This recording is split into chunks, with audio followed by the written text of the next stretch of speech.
Rabbi P. Levi.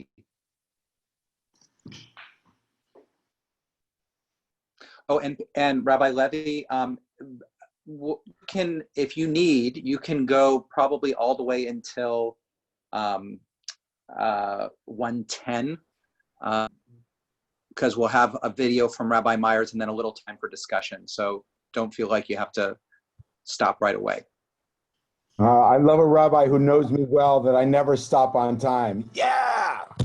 Anyways, Hag Sameach all. It's so nice to see so many faces that I know and haven't been able to see in a while, and even the faces I don't know. It's all about Torah. I'm glad we're doing this late at night. Let's just jump into it. So for those of you who have printed out the text ahead of time, great. For those of you who haven't, we're going to do some screen sharing.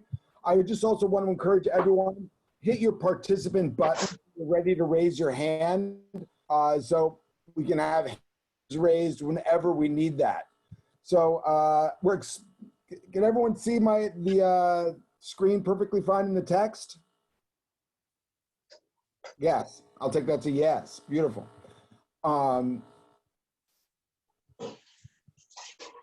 So want to explore a sugya, which is sort of a section of our of the Talmud here together.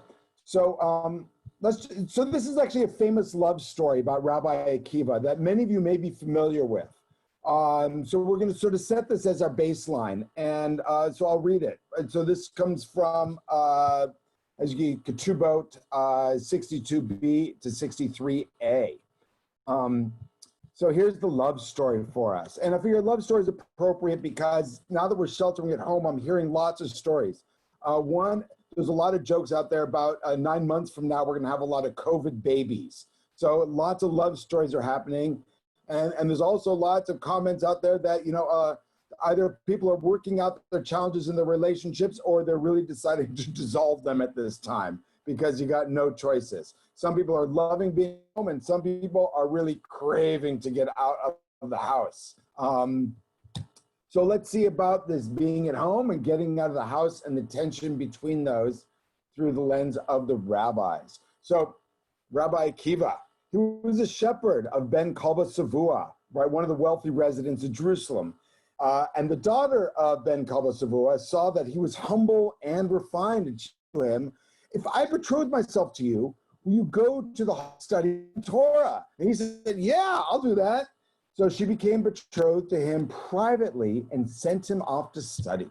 Now her father heard this and became angry. He removed her from the house and he took a vow prohibiting her from benefiting from his property, right? He cut her out of the will for marrying this pauper secretly and sending him away. So Rabbi Akiva went and sat for 12 years in the study hall, right? He went to the Beit HaMidrash to study for 12 years. And then when he came back to his house, he brought 12,000 students with him. And when he approached, heard an old man saying to his wife Rachel, right? "How long will you lead the life of a widow, of a living man, living alone, husband is in another place," right? She's been thrown out of her father's house and her husband has been gone for 12 years. So she's like a widow, right? Which is like being a non-entity in the ancient world.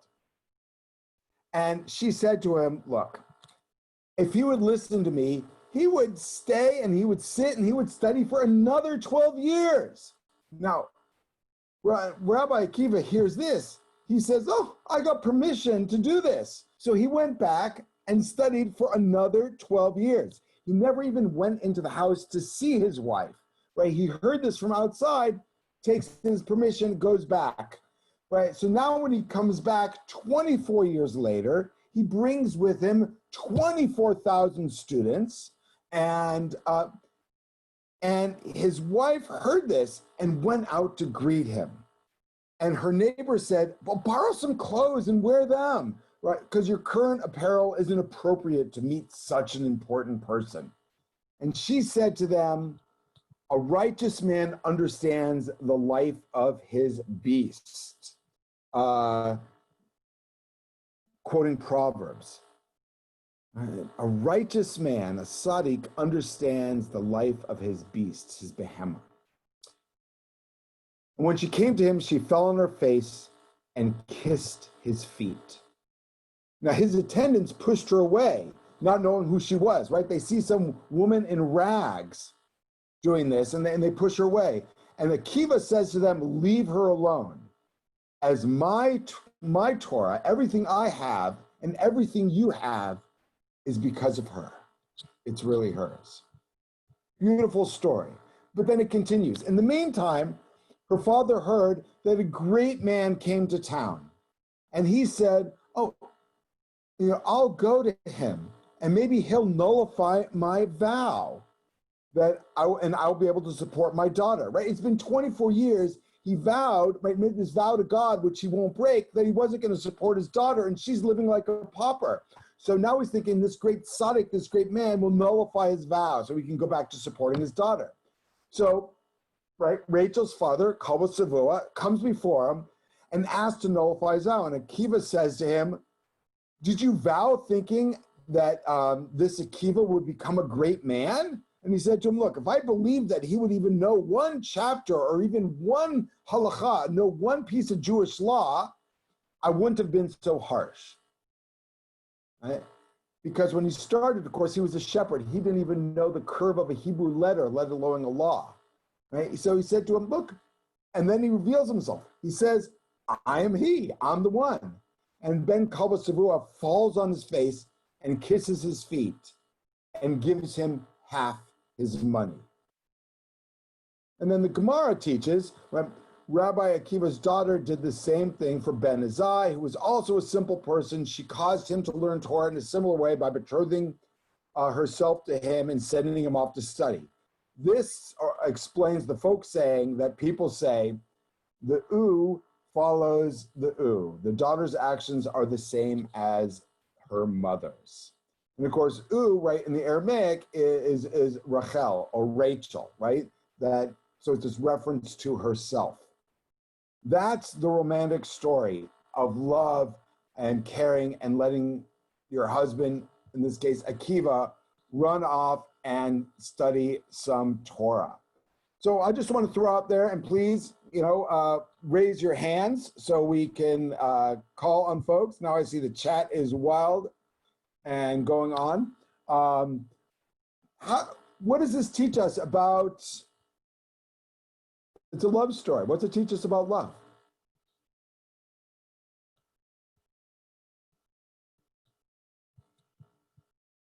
All right.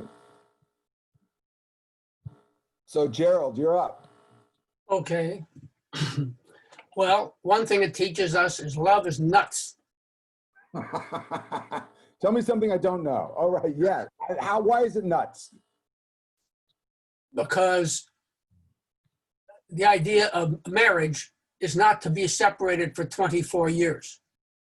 I don't care what the results are. That's fine. But what about the results that didn't happen? Yeah. What about togetherness? What about companionship? All the other things that are what marriage, what God had intended about marriage. I don't think He intended, get married and stay away from your spouse for 24 years. Certainly a crazy concept for us. Okay, great. Thank you. That's one thing. Anything else that you think we learn about love? What is this story trying to teach us?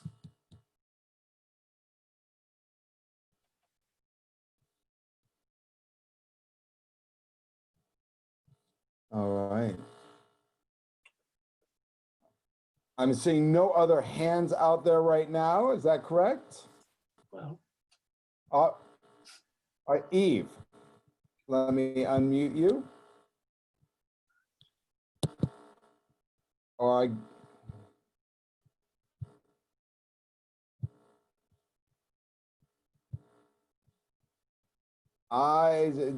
We're having a challenge here. I cannot unmute you. Let me see. Is that better? There we go. It's all the power of the button. I'm not so sure I see a love story as being the primary mover of this narrative. I see it more judge not.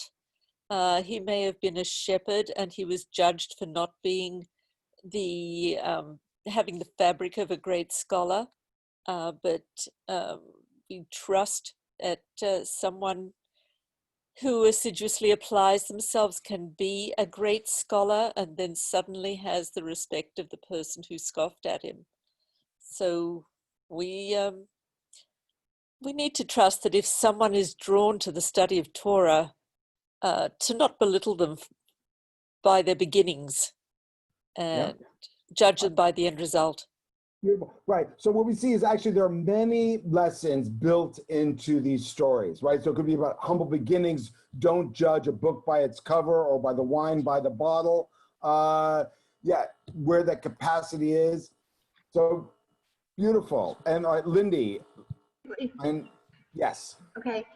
Going along with some of what Eve said is that how is it that the father only looked at the external and the learning and the knowledge? Knowledge was a thing, and she saw what was inside of Akiva. He, by the way, wasn't Jewish. He's a convert.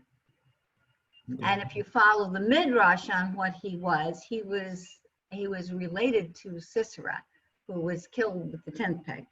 So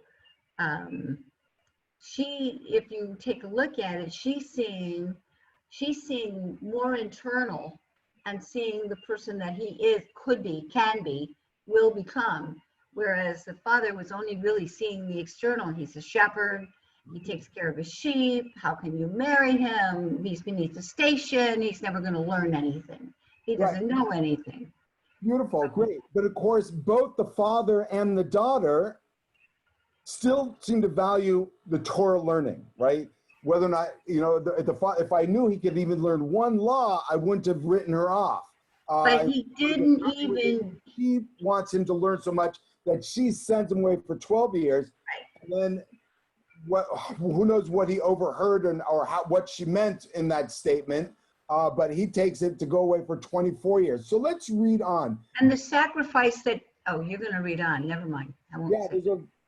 So what we actually learn is that this story is actually the 6th story in a whole set of stories in the Talmud, that it's set up, but it tends to be the one story that we hear the most and we know most about. I want to look at the context that sets up this story to see what is going on and what the rabbis are trying to teach us by creating this context and grouping these stories together. So first of all,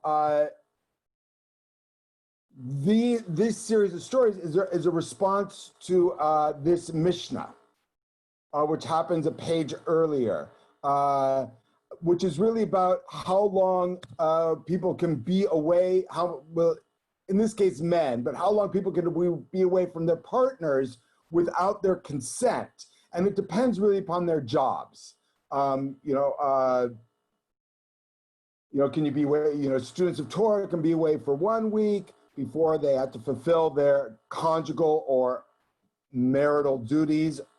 So it's in that discussion of how long we can be away from the spouses.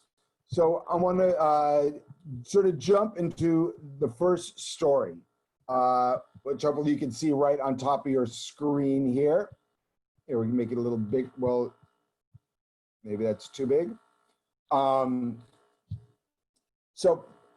This is as it relates to about Rav Rehumi, right? Who would commonly study Torah before Rava in Mechoza.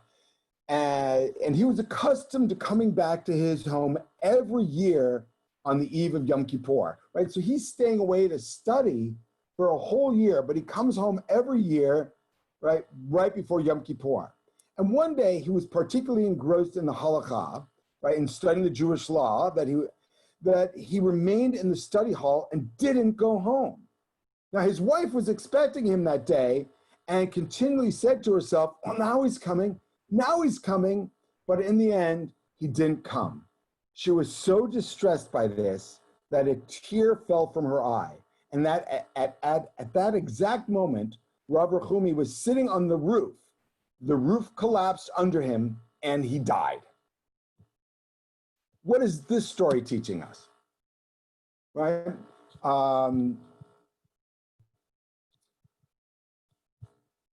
And I'm not.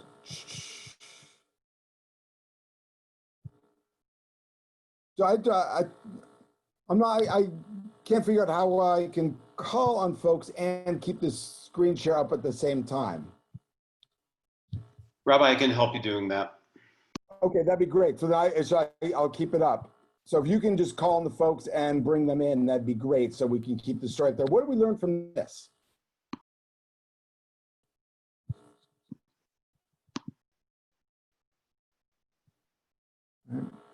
So let's look at a couple things just to point out some, I don't know, you might find them interesting, maybe you won't find them so interesting. He stays away and he's coming back on Yom Kippur. She's expecting him. So what's he doing on the roof? Right? Why isn't he in the study hall? Could it be that everyone has already left and gone home for Yom Kippur? And somehow he's missed that he's even locked out of the Beit Midrash. He's locked out of Beit, which means like the house of study, because he's supposed to go to the house where his wife is. And strangely enough, the rabbi's word for wife is beit, right? Is house, his home, right? It's actually the same word is used. So we have this tension between homes. That he's staying at the home of study rather than the home that is his wife and his family. And completely misses what's going on here, right? So there's a strange irony in this. He seems to be seduced away from, and remember, this is all based on a conversation of when you have to fulfill your marital duties to sexually satisfy your partner. And they're supposed to come home for that. But he's seduced away from the Torah study rather than being seduced away from his wife. Which puts us in an interesting place here. All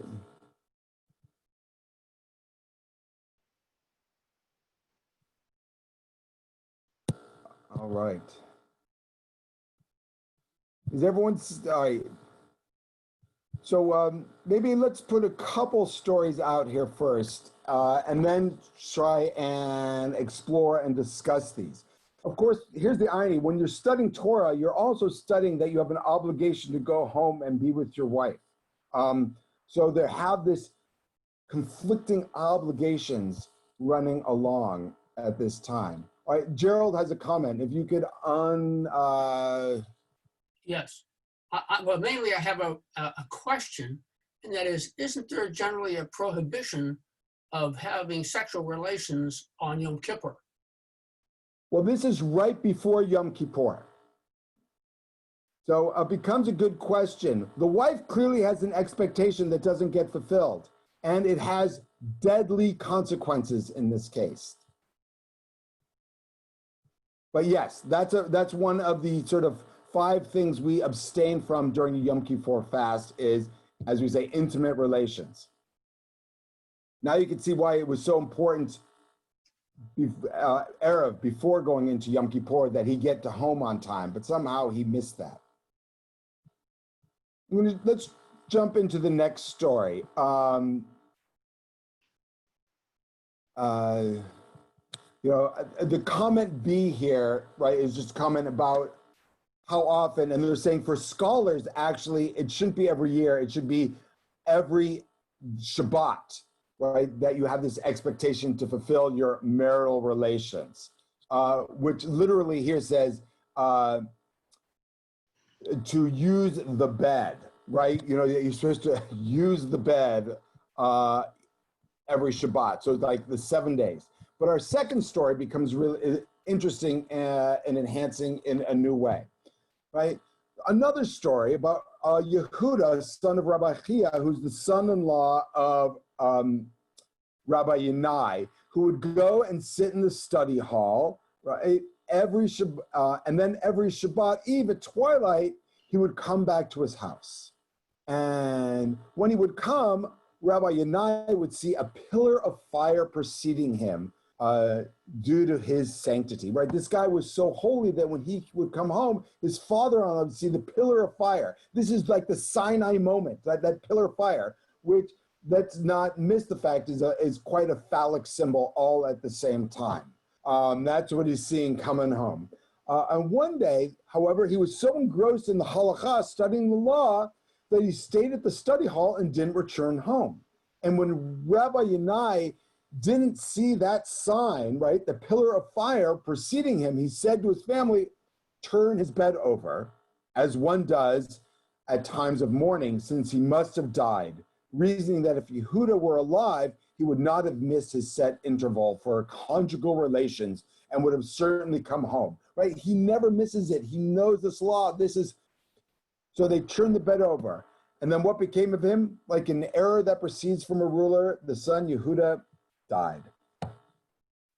Another one, right?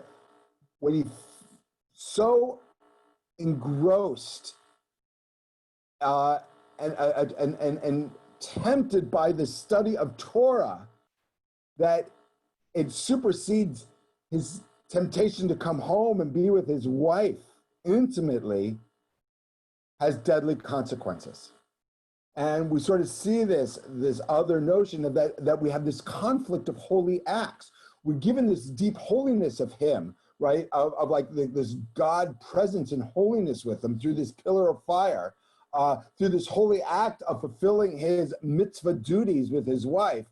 But the other one pulls him away and has deadly consequences. What we have is this conflict and this tension between holiness of the attraction of Torah study and the attraction of the wife, and has deadly consequences. All right, I'm seeing, yeah. I'm just taking a look at the chat. Seduced by his studies. Yeah, he kept studying when everyone else has left. Yeah, Jewish studies don't take precedence, which is really interesting because we're starting to see a context being set up where Rabbi Akiva seems praiseworthy for it. We're seeing other rabbis have dire, lethal consequences when they make that same choice of being away. All right, so if we can get some hands unmuted here, we have a few comments. We've got Louis here first. Thank you. So I gather what I'm getting out of this is that the Judaism and Torah is to teach life, and the people who bury themselves in it are actually regressing from life and the world around them. And we're not a religion of monks. So it's an antithesis of the purpose. Study with no purpose has no ethical draw to it. The whole point of the ethical study of law is to bring to tikkun olam, to make the world a better place. And if you're withdrawing from the world, it's like you're doing something, but you've missed your mission statement. Yeah. So we're seeing this super high value in Torah study, which someone notices, but what if my partner went to bed tonight already and I'm sitting here studying Torah all night? Good question. But we're seeing this super value here, but if it supersedes everything else, right, it leads potential challenge for us, right? It's out of whack, right? So there's that balance, that tension. Really great comment. Thank you. All right, these stories are interesting because it's set in context. I'm just going to skip one and jump down just because our time is quite finite, as you're all aware. some interesting twists on it as we get closer to the Rabbi Akiva story. Here's another story, right? Someone went and arranged for his son to marry the daughter of the household of Rabbi Yosef ben Zimra, and they agreed for him that he would support him for 12 years to go to the study hall. So here the father, right, is getting his son to marry the daughter, but the agreement is before they marry, he's going to go study for 12 years, but we're already making the shidduch, and they'll come back. So then they pass him in front of the girl, and then the groom sees her, and he says, can we make it 6 years? Right, on the negotiation, right? Something like, he not only does he have this yearning and this craving to study Torah, once he sees his wife, he has this yearning and craving to be with her, right? There is this tension gets played out. Then they pass him in front of her a second time, and he says to them, how about I'll marry her now, and then I'll go study. But he was ashamed to see his father, because he thought his father would reprimand him. Because remember, the father's the one who made the deal to have him go away to study for 12 years before he gets to marry and enjoy, in every sense of the word, his wife. But when he saw her, he couldn't wait. His desire was overcoming. So the father placated him and said, "My son, you have the makers," right? God's perception of this, right? Which is really interesting. And then teaches him a bit of Torah, right? Right. Initially, it's written, you bring them and plant them in the mountain of your inheritance, the place that you, God, have made for you to dwell in, right? Meaning that God's original intention was to build the temple for the Jewish people in the Holy Land once they entered, right, Eretz Israel, the Holy Land. But ultimately what happens is let them make a sanctuary that I may dwell among them. Right? They couldn't wait that 40 years until they got to the Holy Land before they built the temple. So they built a holy place, a sanctuary, the Mishkan, with them in the wilderness so they could enter it while they're in the wilderness and then continue this journey where they're supposed to be headed. Because that yearning for that closeness was so overwhelming. And so the father says, look, this is good too. You know, enjoy your life and then go study, right? That we get that tension playing on here. So he has the wedding.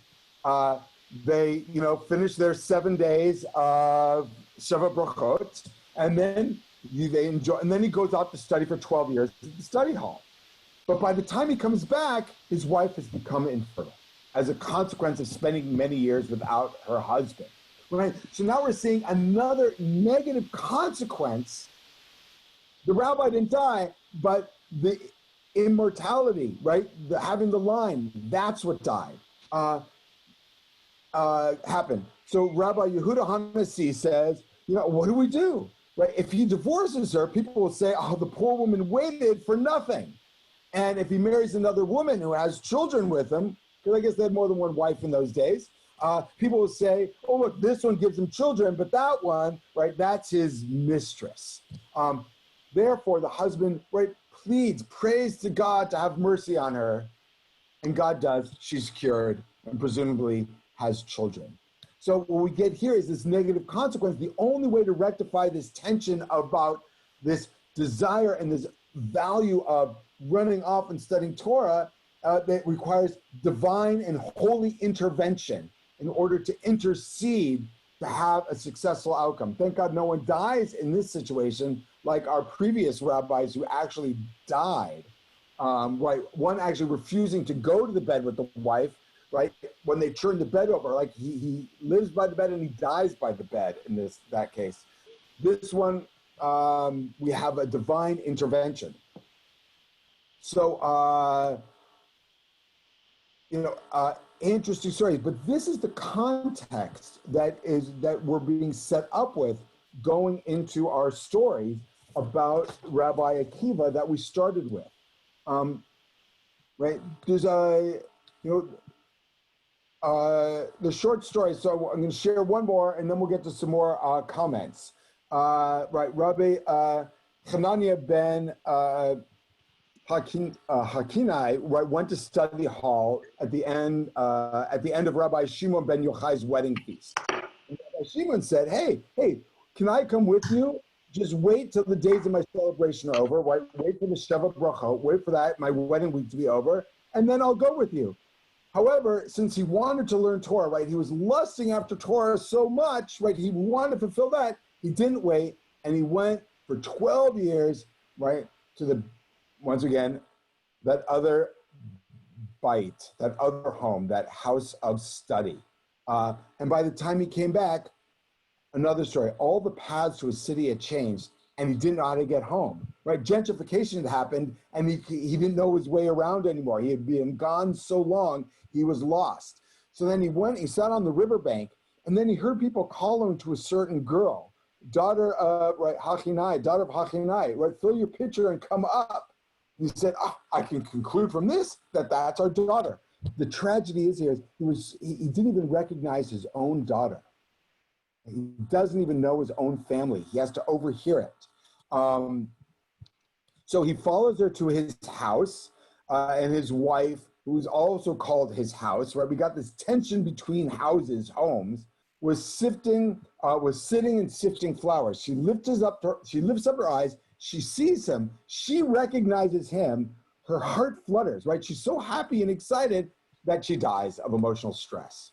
And Rabbi Hanina says before God, Master of the universe, is this the reward for such a woman? Like, she let me go study, and this is the reward you give her? He pleads for mercy, and she survives, comes back to life. You know, another miracle story, another one of this miracle intervention. But it's all about, he's so lost, he doesn't even know where his home is anymore. He doesn't even know where his place is anymore. We have 4 stories now which consistently put out there for us that when you neglect your family duties, your duties to your spouse, right? The actual, like the mitzvah of sexual fulfillment,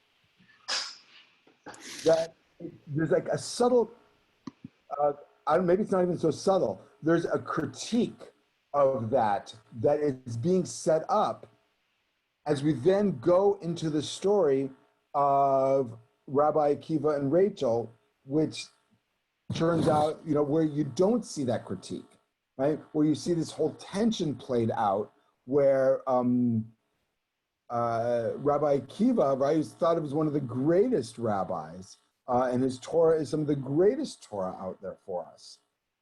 So, you know, I'm looking at not just individual stories, but the series of them. What, you know, so here's, you know, coming back to the question, what is this series really, what do we glean from that? What are the rabbis, or what is the editor who put these series of stories together, right? They want to teach us something deep, and they want to teach us something really profound. And what are you gathering that we're supposed to pull from this? Why did they put these stories together? I see Wendy's hand up. I don't know how, there we go. Whoops. There we go. It's almost as if they're giving the rabbis permission to continue to study and not be with their wives, because for the most part, well, not for the most part, but in some of the instances, it seems to work out just fine. She died, but then he prayed and she came back to life, or this happened. It's almost like giving them license to continue to study Torah, regardless of what the costs are to their marital relationship. Yeah, right. It's strange. It's like it's permission, yet so many of the shorter stories offer, I think, what seems to me like a serious critique, problematic for the rabbis themselves and for the wives that they love. So I see a deep critique in that. You know, so it's this, there's permission, there's critique. Or we get this, to go on Wendy's, maybe you just got to marry the right type of wife. Like Rachel, who says gives permission and gives permission for another 12 years. That if you have the right type of wife, you can become a married celibate, right? A married monk, which is hard, which becomes, is that the model we're supposed to aspire to? But it's part of the tradition. I see Joel waving, no, that's not the model. All right, so, so let's unmute you, Rabbi. Shakora, really, really nice. I think there's a couple of things working, a couple of values being in clash with each other. One is study is good, you should study, but don't study so much that your life is on hold. And if you're going to compare yourself to somebody, don't compare yourself to Akiva. Who do you think you are? Like there's an expression, the exception that proves the rule, and sort of Akiva almost maybe is set up in this case as the exception. Like you're no Akiva, right? Exactly. You're all the other rabbis, he's the exception that proves the rule for the rest of us. Yeah, in that sense, prove means test. Yes, thank you. What do we have? Louis Kramer. Rabbi, we also have they're not raising their hands virtually, they're doing it actually quite literally. We have Steve, Rabbi Joe, and we've got just about 4 minutes before we got to move on to the next session. Got it, okay. So my only comment on this is Rabbi Akiva was crucially different than the others in that he took Torah to the rest of the world. So here he is, he starts out and he gains 12,000 students. So he's bringing something, he's not living in himself, he's reaching out to the whole world. And this is again back to Tikkun Olam and the world at total. So, and his wife obviously saw this, that he was such a resource, such a tree, that letting him do this was just helping the whole world. And then he comes back and he's got 24,000 students. So again, that's the exceptional difference of Akiva versus the others, which were entwined in their own selves and not fixing anything and not bringing life. Beautiful. Right. So that's sort of an extension of what Rabbi Berman was saying. Really beautiful. All right, Steve, you had a comment too? Yeah, I was thinking back to, and I don't recall the name of the rabbi at this hour, from Tzfat, who every morning would line up his family and to bid them farewell as he went off to the Beit Knesset for morning prayers. His concern was that he was going to be so drawn into his kavanah that his soul wouldn't find his way back to his body. And I'm thinking that the rabbis are pointing out that there's got to be a balance between the physical and the spiritual.